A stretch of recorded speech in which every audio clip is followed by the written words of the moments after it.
name is Angela Davis, and I am a client care manager. Also a LMSW with home care assistance, and I've been a social worker for over 20 years now. And I have had to refer to many places. I've learned a lot about resources, but the one thing I can tell you is that you can never learn enough. There's such a wealth of information. I'll give you just a quick story. When I started out, I was so excited as a social worker just to get the United Way book, that book with all of the resources in it to share with my clients or residents. And I tell you, it was an exciting thing. But now we can just do a search and put things in, and so much information comes up. So it's been a fun journey being a social worker and looking at how community resources have evolved. So Heather, you can go to the next slide. The goals of this presentation will be to provide tools and information participants can use to navigate through the resources specific to their needs. Number one, reasons why we search for resources. Where do we search for resources, and how do we get connected with the right resource? Why do we search for resources? Number one, crisis. So I've seen so many clients throughout the years. They come to me. It could be when I worked in rehab for 14 years now. And they come to us, and you can go back to the last slide. They come to me and they need help. Mom has fallen. They've wandered off.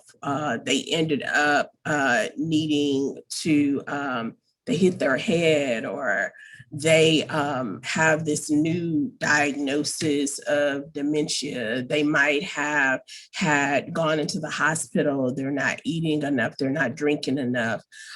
Some crisis, they've some broken leg, a broken hip, something is going on, and they need a wealth of information. And we might take an hour, or sometimes just them getting out, talking about, and I'm just thinking in my head of what I can offer them.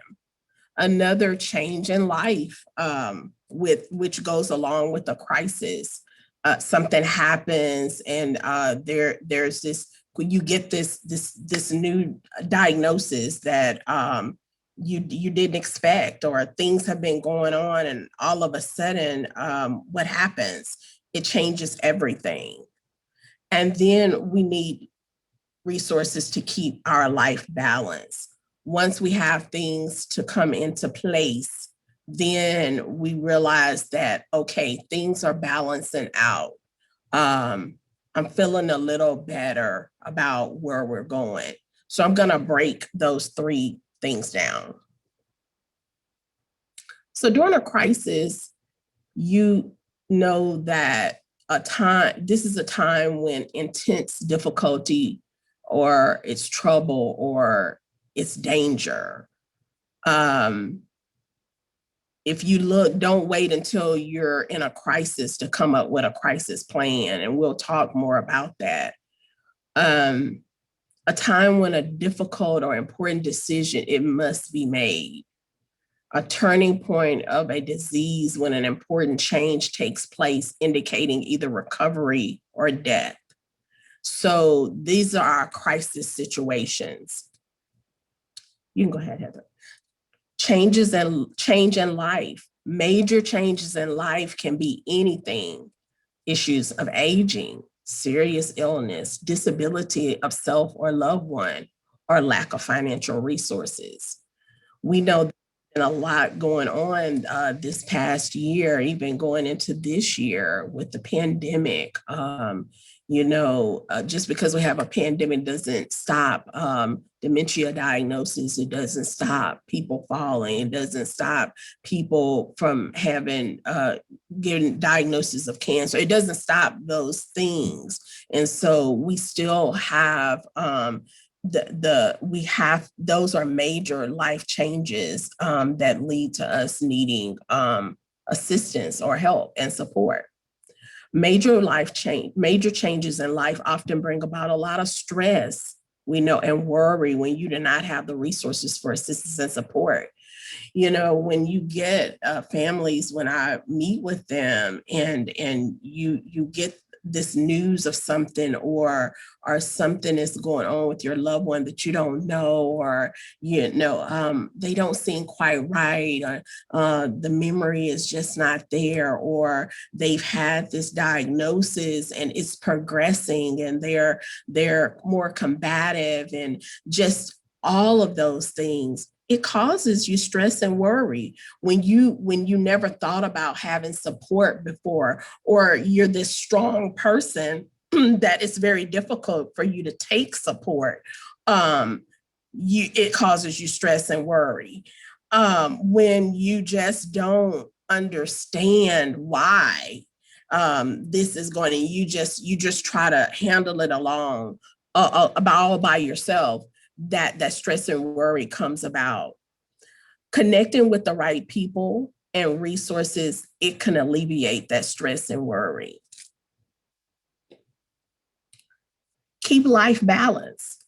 You assess your situation during this time. Balanced thinking will take you beyond confusion. So when you have that balancing, when you're in a situation where you are you have this event in your life, it causes you to feel sometimes confused about where do I go? I haven't, who do I talk to? I haven't done this before. And I got that a lot when counseling with families and talking with them. And when they left, they felt this sense of relief. And it could have been a simple thing of just leading them to the right phone number, or leading to them to the right situation, or maybe they needed some type of equipment, or maybe they needed advice on how to keep a person safe at home, or maybe they just needed a caregiver. And as you talk with them and you line everything out, then they felt better about the situation. So as I sit down, I'm assessing the situation and they're assessing their situation. Learn about resources to keep life balanced. As we're going to talk more about today, resources are everything. And there are plenty of them out there, and many ways to get those resources. Weigh options. Is this better for me, or is this not better for me? Does this work for my spouse? Does not work for my spouse? Does it work for my mother? Does it work for my dad? So you have to weigh all the options. Implement a plan. Once you have access to those resources, you're going to implement a plan. And that's what I would do. We sat down, we talked, and I said, okay, let's put this plan into place. Maybe we have mom or dad and they're falling at home, or they need help more during the day while the spouse is at work and things like that. I talked about a plan. I might refer them to a home care, or maybe they're getting weaker and when they leave the rehab, they got better, and to keep them from getting weaker once they left the rehab, maybe they need home health. And so we have plans that are going on to keep things balanced. Monitor for changes. We talk to my families about monitoring for those changes. Look at what's happening closely. Are they drinking? Are they the way that they should? Are they eating as much as they should? What are those triggers that's bringing on the behaviors? What's going on? What's different? How can we implement some things that can keep them safe at home? And then don't be afraid to adjust the plan. Sometimes we put plans in place and then we have those plans in place, but we don't allow for adjustments. So it's okay to adjust a plan. There are times you might have, and I've heard a lot today, you might have some power of attorney in place. Let's just say, and that person has been that for the longest. It is okay that you evaluate that plan. Maybe you have the house has been set up the same way for the long. It's okay to adjust that plan. Maybe mom has or dad or a spouse has been doing something a certain way, or having going to a certain place at a certain time. Maybe it's not working. It's okay to adjust that plan. Where do people search for resources? Networking, internet search, or social media? And that goes back to what I talked about before. When I started out, I had my handy book of resources, but now things have changed. So networking, identifying a network of support can help set you up for success as a caregiver. This is a network of support. When I found out about Care Partners, I love this network of support for caregivers. I mean, you come in and you have things at your fingertips. Any information you like would need to be successful, it's there for you to take advantage of. This network of support can be a group of people that you can lean on for advice, assistance, and simply just to listen if you need it. Sometimes we just need a listening ear. We just need to meet people who have gone through the same things we've gone through.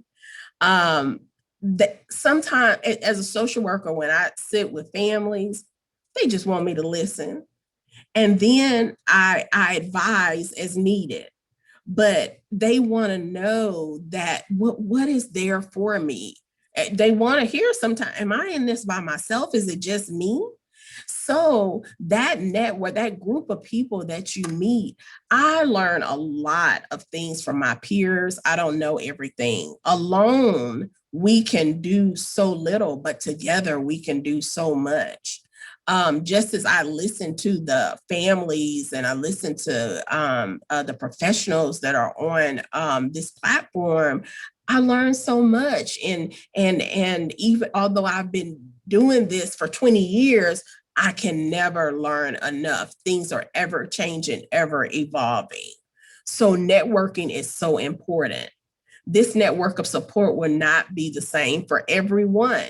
We have those who need the Alzheimer's Association. We have those who need Parkinson's Association. We have those who need care partners. We have those who need home care assistants. We have those who need all of those network of supports, but it's there. And that's the exciting thing in order to keep things leveled and to alleviate stress and worry about what's happening. Identify a great group of people who have knowledge, experience, and time to provide support when needed. For example, caregiver support groups. The resources that I'll talk about, that they won't be all inclusive, but they have caregiver support groups there. If a person is willing to reach out and find a support group that fits them. I've been a part of some of the groups before, and they are great. You learn so much in the support groups, and you come out feeling really renewed and revived. And sometimes it just helps to help the other person. It helps because you get help. Sometimes you just need to talk a little longer. Sometimes you just need to talk it out with people that are not judgmental. They somewhat understand your situation, or they understand your situation. The caregiver support groups are there. And it's just a matter of identifying what works for you. Doctors, many times you go and your loved one they have the evaluation from a neurologist. It could be your primary care physician, and you have those folks as a support to help you to navigate. They have some resources. They will talk with you. They will give you as much support as possible. There are some provide better support than others. It just depends, but it's there, and they are the ones to ask the questions to write down the questions, to make sure that you get all of the information that's needed. And let me talk a little bit more about appointments. When you go to appointments, I always let families know, take your pad, take your pen. You're not, because you have so much going on in your mind, sometimes you're not going to remember everything at all. Write it down, jot it down as you go. I keep a pad with me, and when I'm thinking of things, I write it down, and do that. Write your questions down. When you're in the appointment, write the answers down. And sometimes appointments go so fast and you might not remember everything. Keep your list, keep a binder of what's going on, and changes and things like that. That will help you to better be able to work through your situation. Friends. Friends can be a good support as well. If they're going through some of the same things with a parent or a husband. I found a lot of times I worked in a facility, and I had a group of women husbands who had diagnoses of Alzheimer's at really early ages. And I found that those folks, they really joined together and they supported each other. And it was really beautiful to see that, because they had similar situations, didn't know they would run into each other, but it was very helpful for them. Family. Family can be a good support as well. Sometimes family, they're learning just like you are, but family can be a good support, especially maybe in caregiving situations. They might be able to help. I had family members to put family members on a schedule, and you're here at this time and you help at this time. And it just depends on the family and the dynamics of the family. Churches can be a great support as well in getting involved in activities and things that can help with keeping resources, depending on how progressive and how involved they are in the community. And of course, professional caregivers. Definitely, as we provide professional caregivers, you have your CNAs, you have those who are providers, and they are a good network of support.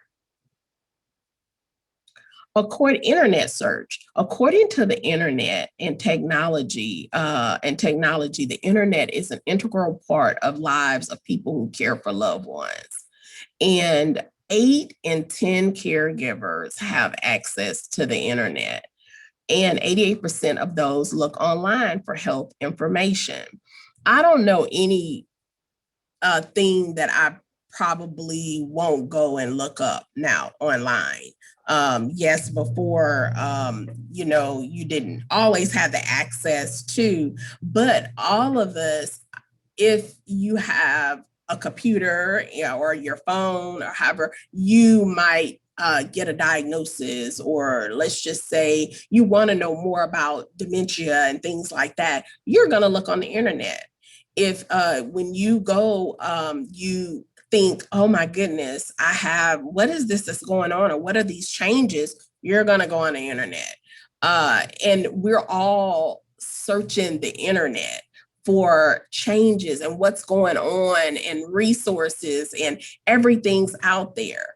Now, I caution everyone to verify information, and that's where your network of support comes. And when you talk to people, they give advice on if this is good or if this is not, or I'm not sure about that, or keep that network where you can ask questions. But the internet is a great tool to go on, especially now since, the pandemic. We're doing Zoom meetings and Zoom conferences, and they've really been great tools, and they have taught us. I never thought, and let me just back up, I never thought that as a social worker that I would ever talk to have meetings on wow, that was just unheard of. But now, as things have changed, we're talking to families on the computer, on screen. Hi, I was that touch the fit. No, I can't get my feeling across, but look at what has happened. So it has changed, and we make it work for us. Searching and learning is where the miracle process all began. And yes, searching and learning, and as you go through, you're learning a great deal. Social media, look at this lady here. A brand is no longer what we tell the consumer it is. It is what consumers tell each other it is. We're talking. We're telling each other. I believe it was the other day, there were 3 referrals that come through, and it was internet.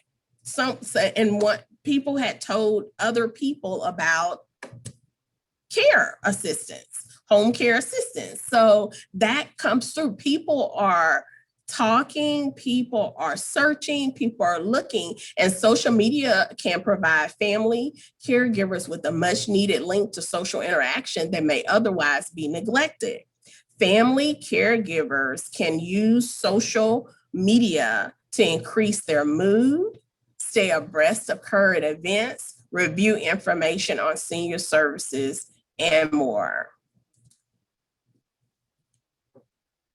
So what resources should we consider as we age? And all of you've heard about these, as I've been in the chat rooms, as I've been in the rooms. I've talked legal documents. That's where you start.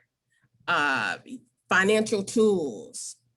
You have, when people have dementia and they're progressing, and you have to look at the finances. You have to look at who's taking care of you, who's going to take care of you when you can't make these decisions. What's happening? We cannot have enough preparation up front.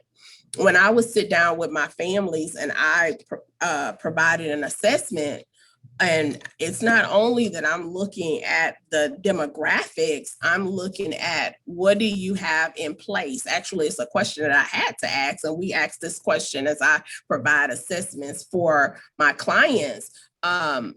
Who will make decisions for you if you can't make decisions? And if they don't have things in place, then I have the information or the resources to point them to in order to get them set up in the right way. financial tools, whether it's financial advisors, where it's estate planning, where, elder law attorneys, things like that. State planning comes up, and then housing choices. Sometimes sometimes clients cannot stay at home. It is a desire that they do that, but sometimes we have to look at, okay, well, can they stay at home with care? Can they stay, if they can't stay at home, what's that next step? Definitely number one is to be in the home and to be able to, and we'll talk more about that when it comes to resources, because there are so many more choices now in order to keep a person at home, depending on medically what's going on. Definitely, you never want someone to be home and not being able to take care of properly. A person is not able to take care of them properly. But housing choices, there are even finders of housing, and that's great. Being able to have someone to do the legwork for you, to talk out what is the best choice. And then if you stay at home, then I have help 24/7? What are the hours? What can they do? Can they engage in activities? Can they take them for walks? Can they take them to appointments and things like that? So there are various choices that are out there, and it's a matter of getting connected. Staying healthy.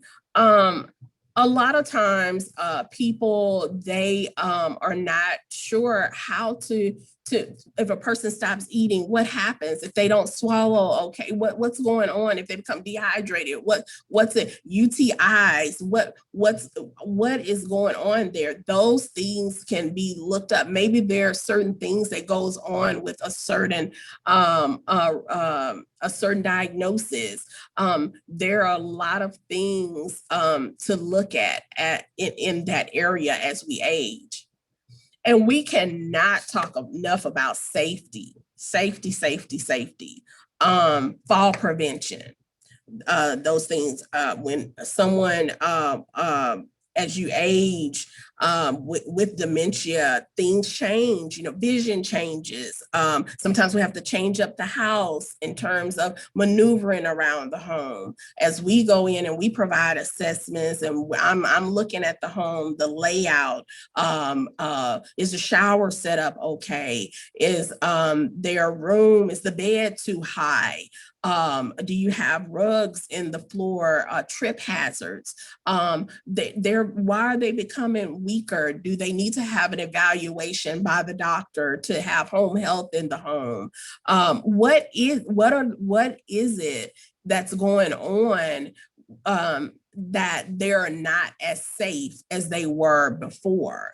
And so safety is a big issue when someone ages and with dementia as well.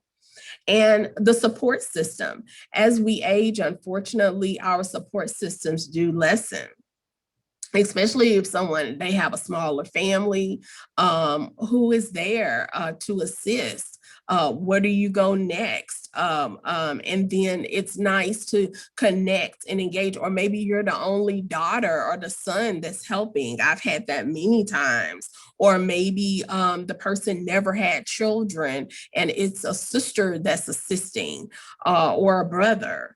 Or sometimes it's a niece that's helping with the aunt who never had children, and her mom and dad is gone. I've seen all of those scenarios. So getting connected. I started out and I put these, tried to put no order of importance as I go through, but I wanted to, and I might not be able to touch base on all of them. And this is definitely not an all-inclusive list. And these are probably places that you've seen and other resources as well. But these are some that I put on my list of places that I know you can definitely get information, and that can be an assistance to you. 211. So we know it's not a time. A lady walked into the office recently, and she needed some assistance with resources. She needed to find out some things about Medicaid. She needed to just find out some various things going on of housing and things like that. And I gave her the number 211. You give them your zip code, it's there. They can give you information on Medicaid, they can give you information on disaster information, they can connect you with housing, they can talk about food if you have problems, just an array of resources for people who are looking for assistance. And I use it quite often and give the number quite often to the families. And even if, they're are, even if they're not low income, I provide it as well, just because people need answers. If they going into a nursing home, sometimes, they maybe have answers about that, or they may have answers about Medicaid and, just other things that they need to talk about, in addition to other resources that I would offer to them. And then we also have 311. And 311, we might not talk much about, but if maybe there are things going on in with, let's just say, during the disaster, and you needed to find out there was some emergency that you had, or some water break, or it's a Houston number that you can call, for emergency situations. And they also, all of these have websites as well that you can look on, and that you can get information, and they will be there to assist you with what you need there. And then a lot of them, they have the websites to just navigate you through things as well. 311, people who had during the time of the storm, definitely related to water breaks, or, things that needed just find out information about what was going to be happening, or then we provided that number to them.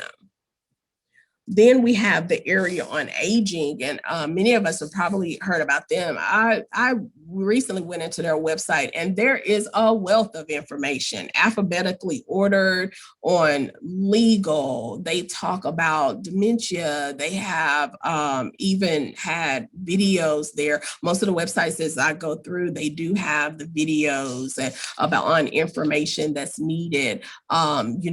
Just supportive services, where do you go, support groups, just on housing, if you need in-home care, if you need information on housing, sometimes even equipment and things like that. Sometimes we fall into this gap, this middle, and we don't know, okay, well, do I qualify for this, or don't I qualify for this? And then the website definitely is out there to assist.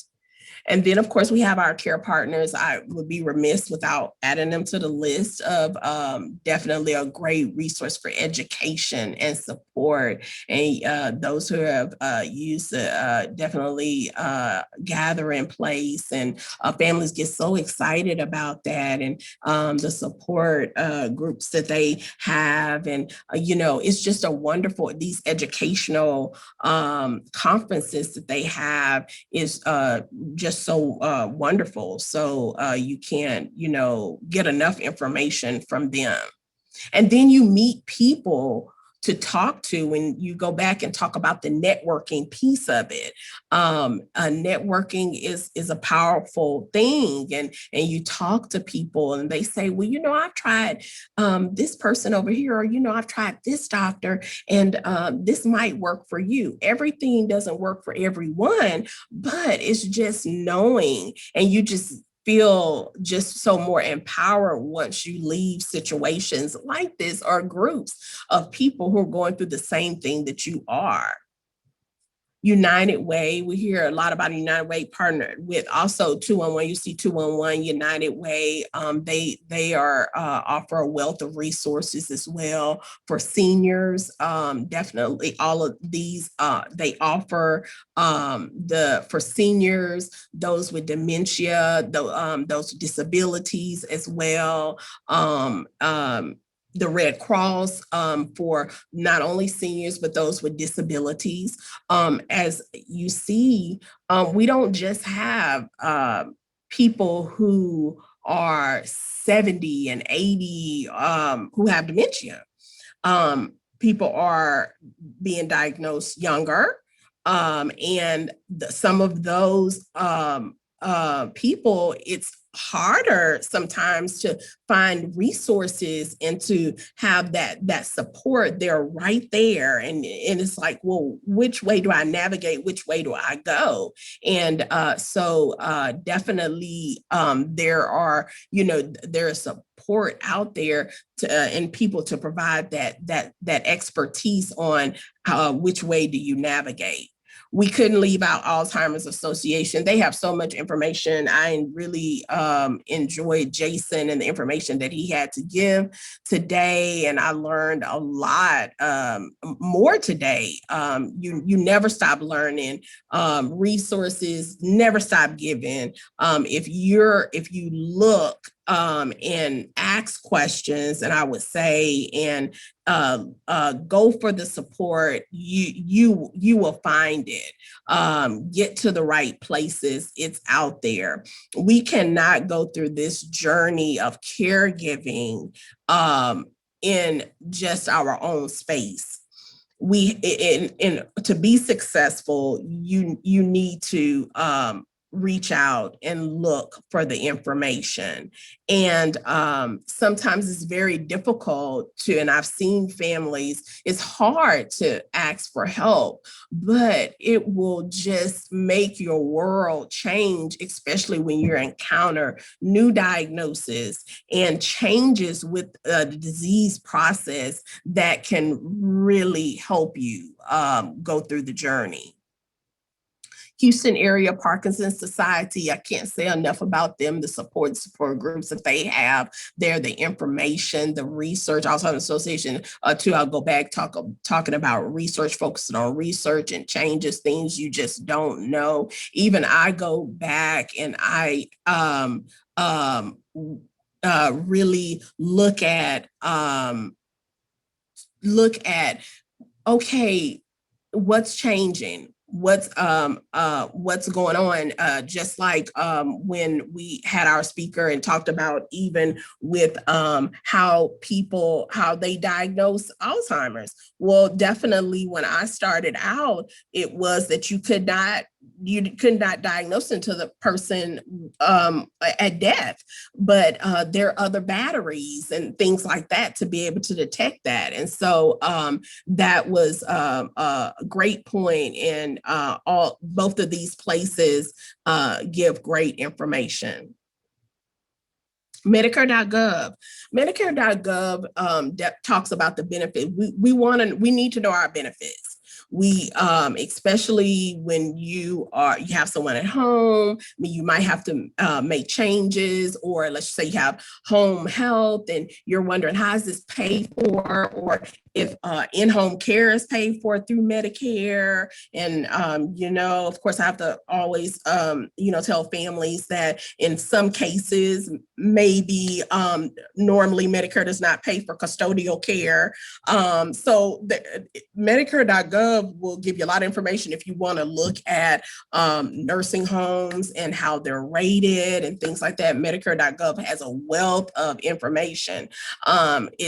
Sometimes, the days of you could call, but you're going to be on the phone quite a long time. If you can just go in and look at the website, see if you can find what you need via the website, then that can be a good support. But sometimes you can just pick up the phone and ask questions. I'm more of a pick up phone, ask questions person, but and you just have to know the right times to do it. And that's all in the networking and talking to people, finding out best times to call and, wait times and things like that. You can go to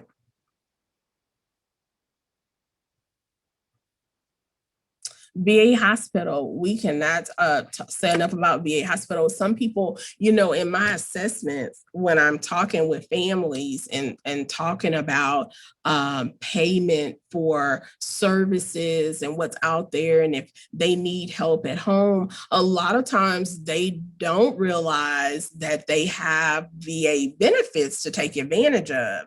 So VA hospital has really great social workers, and I've often kept numbers to call and get information.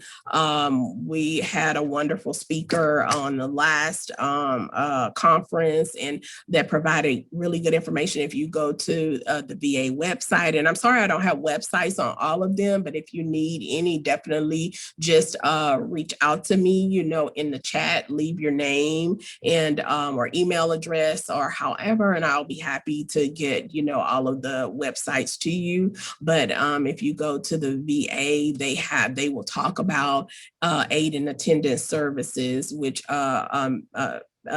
folks take advantage of, but you have to qualify. Those who served in wartime, they have those stipulations that you have to qualify for, and then they also show the amounts and things like that that a person would possibly get for care. There's also an opportunity for a person who's seeing a doctor in the VA hospital to get orders, take advantage of DME, so durable medical equipment. So please, if there's some change and there's in-home care that's needed, please find out if that person has served and reach out and get the necessary information, gather the necessary documents in order to be able to qualify for that. Sometimes also they will pay for a nursing home as well. Many times I've had to assist with getting that paperwork filled out. So there's just a bunch of information to look at, and the website is full of information. So look at that. And then the elder law attorneys, our previous speaker spoke of this too. Great website. I get information from all over. Our home care liaison, Heather Young, she added this to my list, and thank you, Heather. And definitely our previous speaker just verified. And if you're looking for an elder law attorney, there are some great ones out there, and if you're looking for one and you need it for situations of getting things set up, then look into it. It'll be a great decision that you've made. Estate planning as well, you have the estate planners, financial advisors, those that you can look into.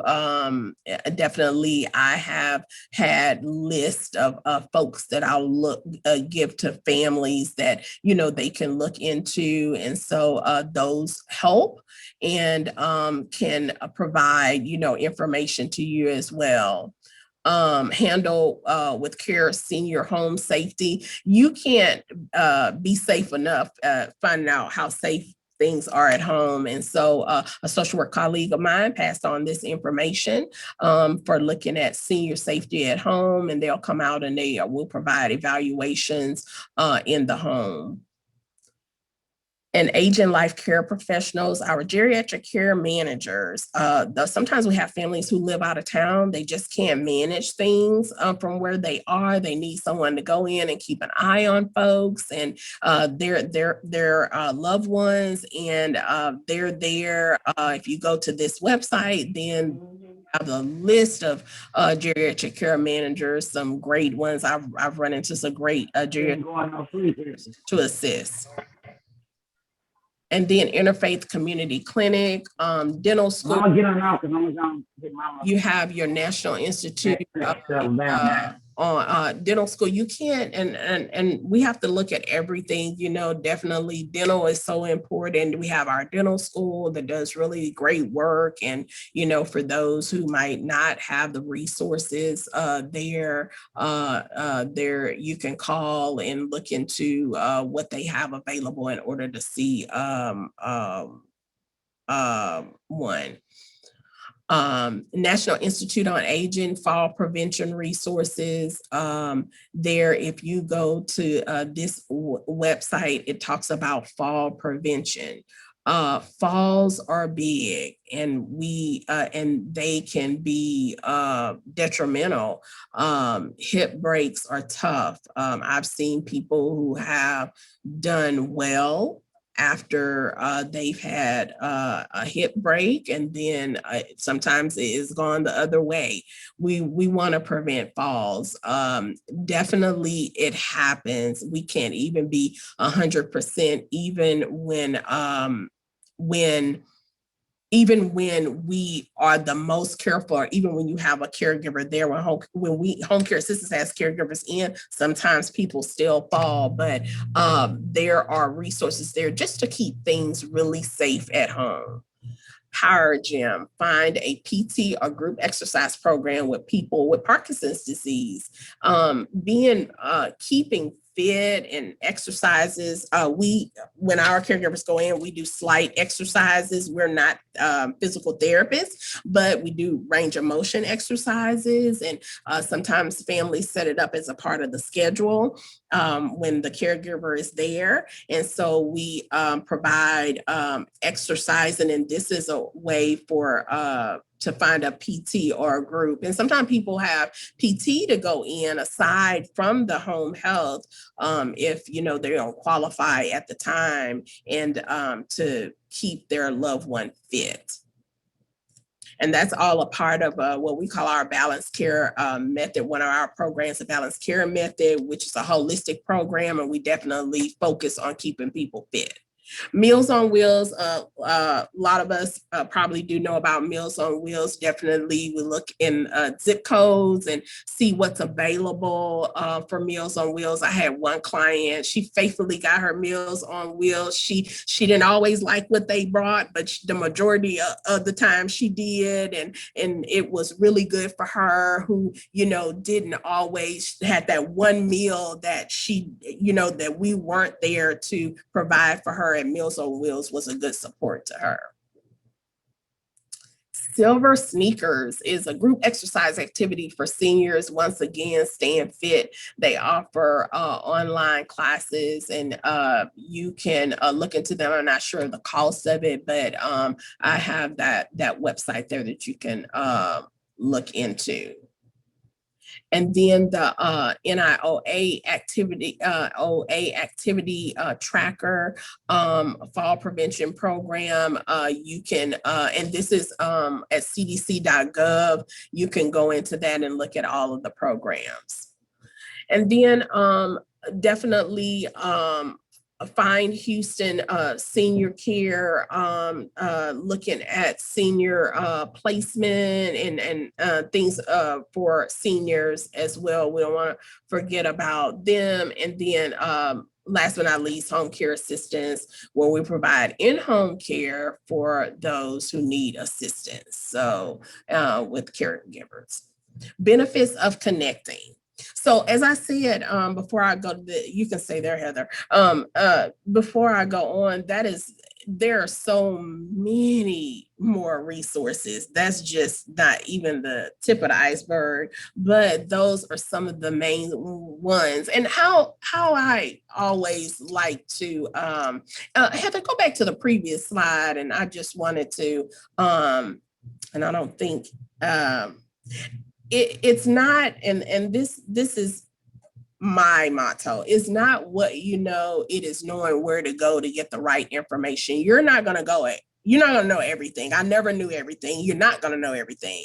But I somehow I listened and I ran and I connected with people who could give me the right information.